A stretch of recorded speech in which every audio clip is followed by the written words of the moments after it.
Hello and welcome to this week's edition of the LexisClick Growth Journey. Today we're at the Bournemouth Aviation Museum. The reason why we're here is we want to explain to you a little bit about the growth engines that we develop for our customers, and what better place to do that than surrounded by aeroplanes and engines.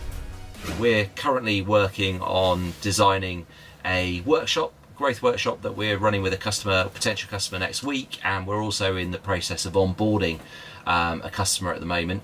And the reason why, or one of the key things that we look to build for them, is a growth engine. The reason why we call that a growth engine is that it's powering the growth of their business. The customers we work with are looking to grow by $1 million plus in revenue typically per year, and as a result they need this engine to power that growth. We're going to look at the 5 components of the growth engine. Component number 1 is to have very clear SMART goals of what you want to achieve. So SMART goals are specific, measurable, actionable, realistic and time bound. And it's really important that you have those 5 components to your goals so that you know exactly what you want and need to achieve through your marketing. That makes it much easier for you as a business to measure whether the marketing is being successful and the business growth is being successful in the time frame that you've identified. It also makes it much easier for us as a third party delivering a number of services around that to understand and easily measure, is what we're doing being successful in terms of delivering these very specific goals, or is what we're doing not quite right and we need to make adjustments as quickly and early as possible to help achieve those goals. The second component in the growth engine is buyer personas. So as you're going through the sales process or the buying journey, there'll be a number of people who interact with your organisation and which form part of that process. So whether it's the MD of the company, it might be the marketing director, purchasing, finance, it could be anybody in the organisation you're trying to do business with. It's really important to factor in all the various needs and requirements and fears and concerns that each of these individuals will have.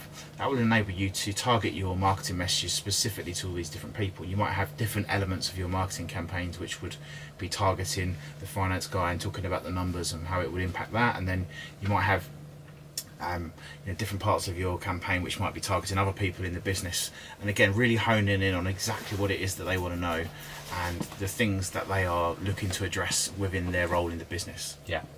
And then to pull these 2 critical elements together, we put together a strategy. It contains a number of elements, but 2 of the key things are SMART goals, buyer personas, customer journey, and then identifying the specific elements that are relevant to particularly the personas and the buyer journey.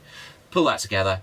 What we have is a living, breathing document, and really it's the map of where you are now and how you're going to get to where you want to get to. So that's what the strategy is. A little bit like the pilot of a plane. We'll either have a navigator or a navigable route and a map that they're following.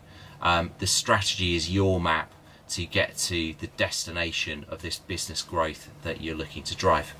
The 4th component of the growth engine is iterative optimization.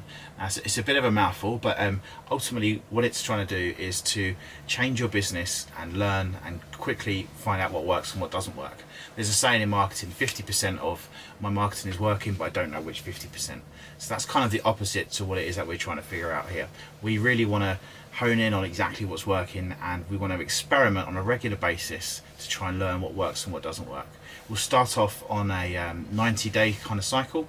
So we'll plan what we're going to do for 90 days, and then we'll reflect and we'll learn from that, and then we'll plan the next 90 days. And over a period of time, we'll progress towards a 30-day cycle, and possibly even shorter than that, depending on the business and depending on perhaps the way that your products are sold, maybe depending on your sales cycle and things like that. But ultimately, continually looking to improve the business, continually looking for ways that you can optimize and measure and learn, and then reinvest those learnings back into trying to grow the business even quicker. Yeah. So that's where the analogy of the engine comes in, because what you've got is you've got a cycle that's taking place, and the faster that cycle is going round, the greater momentum that you build up. And it's very similar to the revolutions of an engine. The faster the revolution of the engine, then typically the faster the vehicle that it's powering is going to be going. And that brings us on to the final fifth component of the growth engine, which is a system. So a bit like this plane that we're sitting in, it's got a lot of knobs and switches, it's got a lot of things going on, and that's the system that helps it fly safely and get the passengers to their destination safely. And that's very much what we see the system as doing. So it's a system that underpins all of your marketing. It helps pull that all together. It helps give the visibility of what's happening in the marketing, and it also helps us manage and control that marketing through a single system that ultimately gives everyone visibility and helps us achieve the plan and the marketing growth that we're looking for, and helps us get there as smoothly and quickly as possible, because we can identify very quickly if things aren't quite working as we're expecting them to, and we can make adjustments to then correct that and keep this growth trajectory that we've designed on track and keep the business growing as it needs to be. Thanks very much for watching this week's edition of the LexisClick Growth Journey. We hope you found it useful. Please subscribe for future editions, and we look forward to catching up with you soon. Over and out.